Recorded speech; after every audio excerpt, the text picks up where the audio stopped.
तो इस मूवी की शुरुआत में हम एलन और रे को देखते हैं जो आर्टिक में एक डॉक्यूमेंट्री शूट करने के लिए आए थे। आर्टिक पर जाने के लिए इन्हें शिप पे सफर करना था। एयरपोर्ट पर कैब ना मिलने की वजह से ये लोग पोर्ट तक पहुंचने पे देर कर देते हैं, लेकिन किस्मत अच्छी थी कि अभी भी वो शिप इन दोनों का ही इंतजार कर रही थी। एयरपोर्ट पर इनका सामान भी खो चुका था, जिनमें इनके कैमरास वगैरह थे। अब फिल्म ये कैसे शूट करते, ये लोग यहाँ का एक लोकल आदमी हायर कर लेते हैं फिल्म शूट करने के लिए, जिसका नाम है शॉन। फाइनली ये लोग अब अपनी शिप में चढ़ जाते हैं और इन लोगों का सफर भी शुरू हो जाता है। इस शिप के इन लोगों के साथ बहुत से और टूरिस्ट भी सफर कर रहे थे। सभी बहुत ज्यादा खुश और एक्साइटेड थे। रे और एलन अपनी डॉक्यूमेंट्री बनाना शुरू कर देते हैं, जिसका शुरू शॉन रिकॉर्ड करता है, लेकिन उसके काम से ये दोनों ज्यादा खुश नहीं। पर मजबूरी है, इनको इस टाइम कोई दूसरा कैमरामैन भी नहीं मिल सकता। शॉन का रवैया भी काफी अजीब था। शॉन के पास हमेशा एक बॉक्स होता था जिसके अंदर पुराने स्टाइल के रेडियो की तरह की कोई डिवाइस थी। वो इसे कभी भी अपने से दूर नहीं रखता था, लेकिन फिर नाश्ता करने के बाद वो गलती से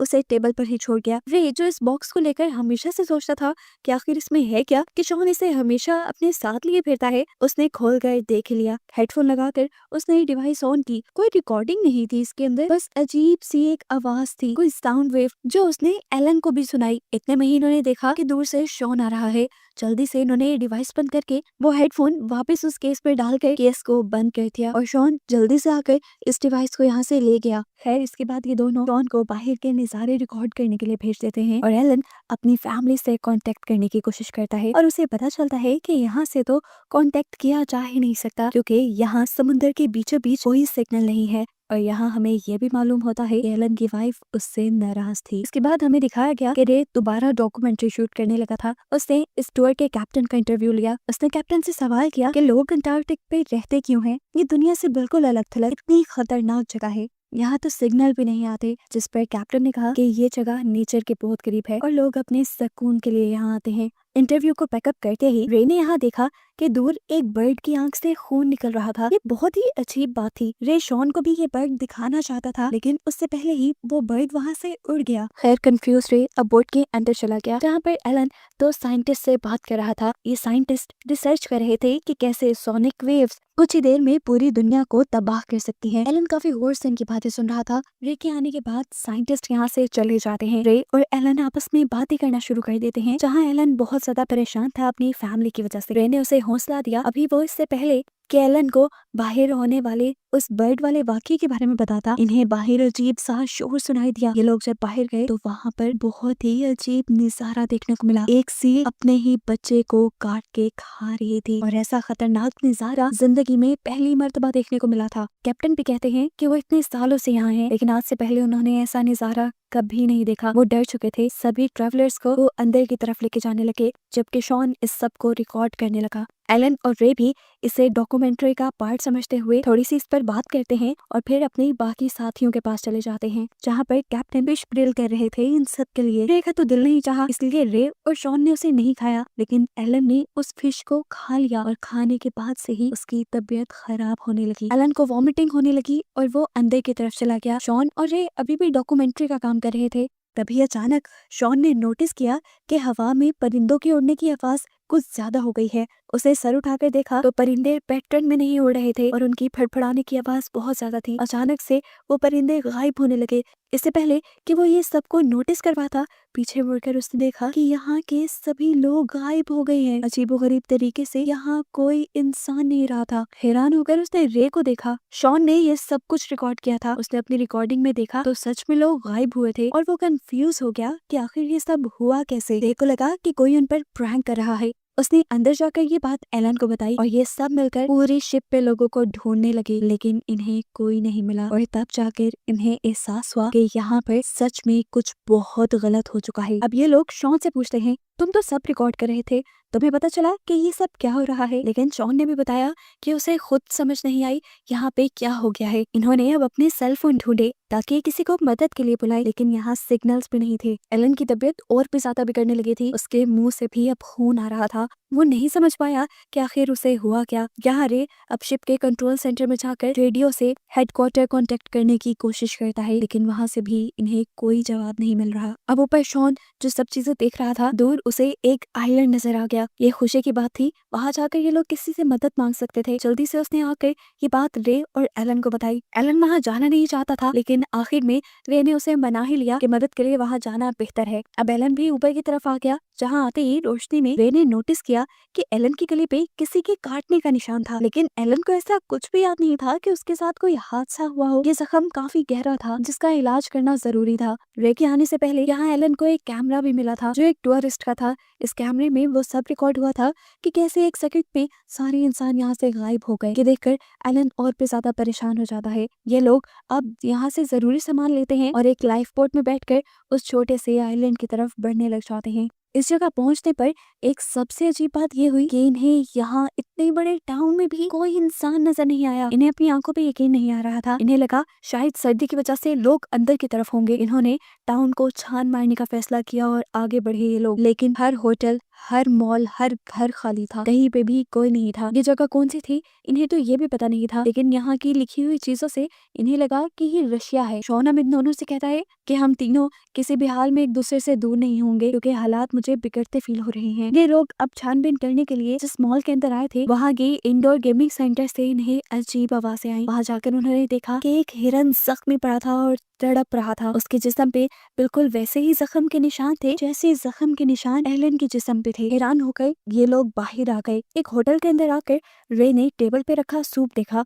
वो अभी भी गर्म था, जिसका मतलब था कि यहाँ के सभी लोग भी शिप के लोगों की तरह एकदम से गायब हुए थे। यहाँ कुछ तो अननेचुरल हुआ था। ऐसा लग रहा था कि यह हादसा किसी का किया गया हो, क्योंकि अगर नेचुरली लोग मरते तो यहाँ पर उनकी लाशें तो होती। अभी वो लोग यही सब सोच रहे थे कि एलन दर्द से तड़पने लगा। रे ने देखा कि उसकी टांग के ऊपर भी बड़े बड़े जख्म थे। दर्द से एलन की हालत इतनी खराब थी कि वो आगे इन्वेस्टिगेशन करने के लिए भी इनके साथ नहीं बढ़ सकता था। जिसके बाद रे और शॉन ने अकेले आगे बढ़ने का फैसला किया और एलन अपनी दवाई लेने के लिए बोट की तरफ बढ़ने लगा। रास्ते में उसे एक पोलर बियर भी दिखा, जिसका पूरा जिस्म भी उसी की तरह जख्मी था। एलन डर गया कि वो उसे मार खाएगा और एलन भाग भी नहीं पाएगा, लेकिन हैरानकुन तौर पर पोलर बियर ने उसे कुछ भी नहीं कहा। यहाँ पर रे और शॉन को एक बिल्डिंग में एक लाइट चलती हुई दिखाई दी। उन्हें लगा कि जरूर वहाँ कोई होगा। ये लोग जब वहाँ गए तो नाउम्मीद हो गए, क्योंकि यहाँ पर भी इन्हें कोई नहीं मिला था। काफी देर गुजर गई थी, अंधेरा भी हो रहा था। एकदम से बाहर रे को एक फायर लाइट चलती हुई दिखाई दी।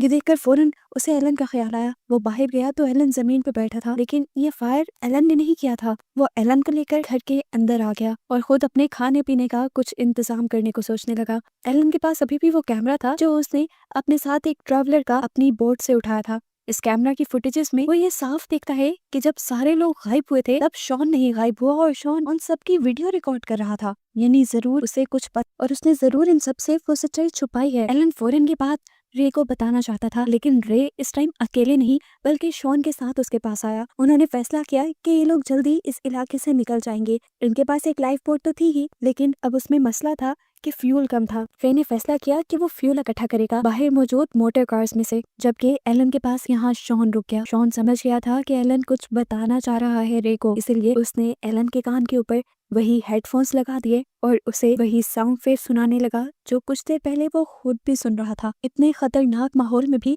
उसे ये सुनना भूला नहीं था। खैर एलन भी ये सुनते सुनते सो गया। फ्यूल भरने के बाद जब रे एलन को लेने के लिए आया तो उसने एलन के पास पड़ा कैमरा देख लिया और वो सारी फुटेज भी देख ली, जिसमें साफ जाहिर था कि शॉन ने उन सारी चीजों की फुटेज बनाई थी और शॉन उनसे कुछ छुपा रहा था। कि देखते ही वो बाहर की तरफ भागा और उसने शॉन को पकड़ लिया। उसे शॉन को खूब मारा इसलिए कि शॉन उन्हें सच्चाई बता दे कि आखिर इस जगह चल क्या रहा है। इतनी मार खाने के बाद आखिर शॉन भी मान गया, ये बताने के लिए कि इस जगह पर एक खास किस्म का एक्सपेरिमेंट चल रहा था सुपरसोनिक वेव्स को लेकर। जो वेव्स इतनी खतरनाक, इतनी ताकतवर होती हैं कि चंद ही सेकंड में वो इंसान या किसी भी जानदार को तहस नहस कर देती हैं। वो इस तरह से इंसानों को खत्म करती हैं कि इंसानों का नामो निशान मिट जाता है। और उस टाइम भी जब सब लोग गायब हुए तब यही सुपरसोनिक वेव्स इस्तेमाल की गई थी, जिसकी वजह से सब लोग मारे गए और ये मिलिट्री का हिडन एक्सपेरिमेंट था। मैं, तुम और एलन इसलिए बच गए क्योंकि हमने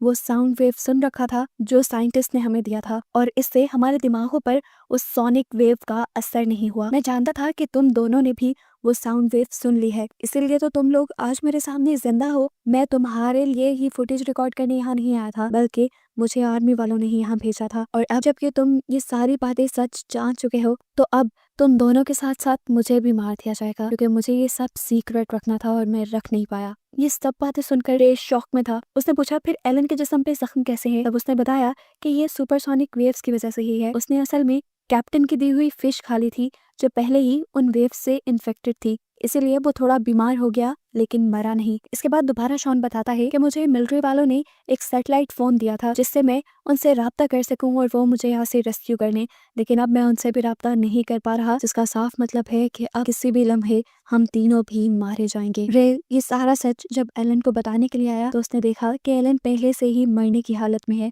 एलन ने अपनी फैमिली के लिए एक लास्ट मैसेज रिकॉर्ड किया, जिसके बाद रे ने उसका ये फोन और सारी चीजें एक बैग में डालकर झील में फेंक दी, ताकि किसी को तो ये मिल पाए। जबकि यहाँ दूसरी तरफ देखने को मिला कि शॉन अभी भी मिलिट्री वालों से कांटेक्ट करने की कोशिश में था। फिर अचानक हमें गोली चलने की आवाज आई और दिखाया गया कि शॉन पर किसी ने गोली से हमला करके उसे मार दिया है। मारने वाला कहाँ था नहीं दिखाया गया। रे जहाँ छुपा हुआ था, उसने छुपकर ये सारी चीजें देखी और ये देखकर वो घबरा गया। इस टाइम उसके पास के फोन की रिंग हुई और वो समझ गया कि ये मिलिट्री वाले ही होंगे, क्योंकि पहले ये सारे फोन काम नहीं कर रहे थे। वो ये भी बात समझ गया कि मिलिट्री वाले उन्हें भी स्टडी कर रहे थे और अब उन्हें मार दिया जाएगा। और बस इसी खौफ में रे को दिखाते हुए ये मूवी यहाँ खत्म हो जाती है, इस मिस्टीरियस एंडिंग के साथ कि रे बचेगा भी या उन्हीं के हाथों मारा जाएगा।